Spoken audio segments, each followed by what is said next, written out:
strikes, perjury, and technology. What does that have to do with social work? My name's Ernesto Bejarano, and it's time to find out what happened this week in social work.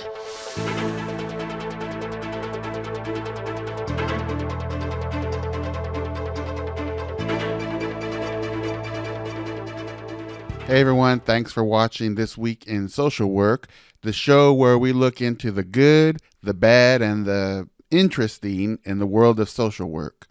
Our first story this week is coming out of the Atlanta public school system, where Ms. Terilyn Rivers Cannon has been named the National School Social Worker of the Year. And I just thought that was interesting, number one, because it's in Atlanta, and I'm not an expert on Atlanta, but from what I know, there's a decent African-American population there. Correct me if I'm wrong. And so to think that this is one of our colleagues, this is the first African-American to have won this award, it seems a little late to me, but I'm happy that it's happening in Atlanta, in a city with what I believe to be a fairly high African-American population. So I'm really glad to see that a social worker that's also African-American who I would think understands that experience and is able to connect with the children and the youth in those schools is really recognized for the work that she's done. So congratulations to Miss Rivers Cannon for being the School Social Worker of the Year. So sticking with the theme of school social work, we have our second story here, which is an article that was put out by the St. Louis American, and the article is "Schools Need More Social Workers, Not Cops." Now, this particular story is hitting home with me this month because I'm actually, as part of the work that I do in the community, an elected official on a local school board. And this is actually a topic that not only in my district, but a lot of districts are beginning to question of where we're putting our resources towards law enforcement and or towards behavioral health, social workers, counselors, to do some intervention and some prevention. And obviously there's a role for both of those professions, but it's becoming more and more of an issue of where we spend our money. So in this article, they mentioned that in 2018, there was the most school shootings since 1970 with 82, which was almost double the previous year at 43. So in a response to that, many schools have begun to increase their law enforcement, their security. They're adding police, they're adding student resource officers, metal detectors. These things are happening in many schools at the expense of counselors, social workers, prevention and intervention services. And the evidence suggests that the way that we're going with law enforcement being the primary way to address the issue is actually harmful to students. And the American Civil Liberties Union is pointed out in the article. They released a report called "Cops and No Counselors: How the Lack of School Mental Health Staff is Harming Students." So one of the concerns in the district that I represent and in many districts, and it's brought up here in the article, is that there's been a persistent shift of resources away from social workers and towards school security guards. And these shifts reflect our country's inequities, because what we find is that minority students are more likely than white students to attend schools with security guards and no social workers. The issue of police versus social workers and counselors, where do you dedicate resources, it's always been an issue, but it seems to be coming more to the forefront with current trends and what we're seeing with school shootings and school violence in general. So something for us to stay on top of and make sure that we as social workers are at the table advocating for what we believe and what we know to be the most effective way to address these issues. So our third story this week is coming out of Iowa City. And it's a story that many of us are familiar with. Many of us are very wary of and are very conscious of, particularly in child welfare. I've spent many years working in child welfare, and so this is one that also hits home with me, and obviously I believe many of you are watching this as well. So this is a story of an Iowa social worker that was charged with perjury for delivering false testimony that helped convince a judge to remove 4 children from their parents. So as a child welfare worker, your job comes with a tremendous amount of responsibility in terms of not only providing the appropriate services to the children and families that you serve, but also your role as the eyes and ears of the court. So the things that you report to the court, that you include in your court reports, that you discuss and work on with your families and your case plans, it's very crucial and important to be precise and detailed and accurate in the things that you say, you document, and that you report. Unfortunately, in this case, it seems as though we have one of our colleagues who, for whatever reason, was not exactly forthcoming in the information that she presented to the court. So in the article, it says that she's charged with knowingly giving false information during a December 2017 hearing in which she recommended a judge terminate the parental rights of a mother and father. Now, termination of parental rights, for those of us that are in child welfare, we know that is one of the most extreme and the hardest parts of our job.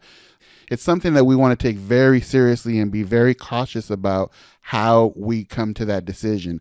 Apparently, in this case, one of our colleagues was not as careful, was not as honest, was not as responsible as she needed to be, and she was criminally charged. And so she's charged with 3 counts of perjury, a felony that carries up to 5 years in prison. Now, in her testimony, she stated that she had spoken with the children's teachers about their academic and social concerns.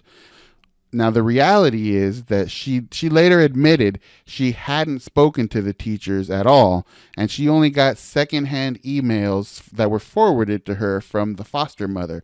So she made some very important decisions in court based on secondhand hearsay information, and she lied in court. And she also admitted that she falsely testified that she saw the children at least once a month. For those of you who aren't in child welfare, one of the requirements is that we see the children on our caseload at a minimum of once a month. And that may not be the requirement in every state, but I know in California, where I live, and in Iowa, apparently it is the standard. So there was numerous challenges and numerous missteps taken in this case. Now, on the one hand, in my opinion, we need to hold our colleagues accountable for when they are not performing up to the standards of the organization, of the NASW Code of Ethics. However, on the other hand, I have seen, and I think this sometimes speaks to the workload and all the different challenges that child welfare workers have, because I've seen during the month when there are so many different crises going on, so many different challenges and ongoing issues that need to be dealt with, it is very hard, bordering on impossible often, to do everything that you need to do in the timely fashion that you need to do it. So those types of situations with high caseloads, not enough staffing, is kind of asking for things like this to happen. We all need to be accountable to the work that we do, because the families that we work with are depending on our good, honest work. But on the other hand, we also, I think, need to understand that the work itself sometimes makes it difficult to impossible to do it actually the way it should be done. So this is the type of story that we do unfortunately see sometimes. It is actually related to another story that we have this week. So our 4th story this week is coming out of West Dunbartonshire, Scotland. Sorry if I didn't pronounce that right.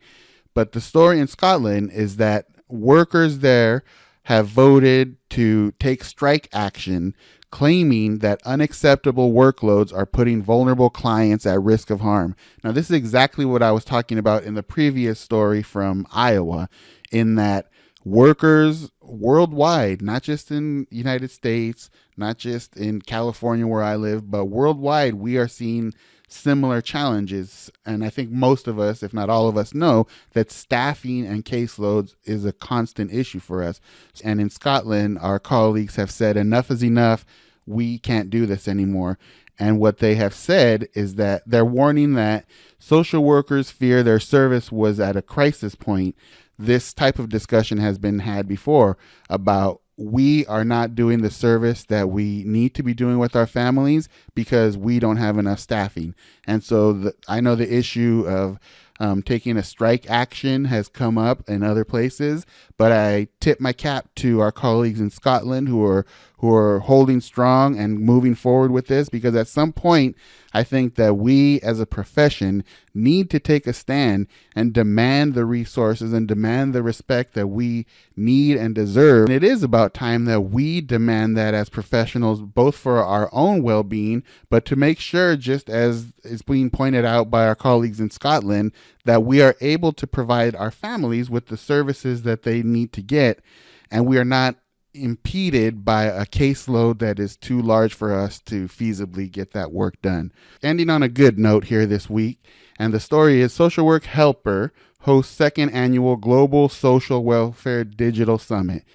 So a few years ago, I actually had made contact with the founder and the editor-in-chief of Social Work Helper, whose name is Deanna Hooper. And so I was planning to present at the previous digital summit, the Social Welfare Digital Summit. But I actually, as I mentioned, I ran for a school board position and during that time, and so I was unable to present. But I always keep track of what's going on with Social Work Helper, and I saw that they had their second annual summit just recently in the end of March. And so they had several presentations. It seems like it was a success, and they're planning on having another Global Social Welfare Digital Summit next year.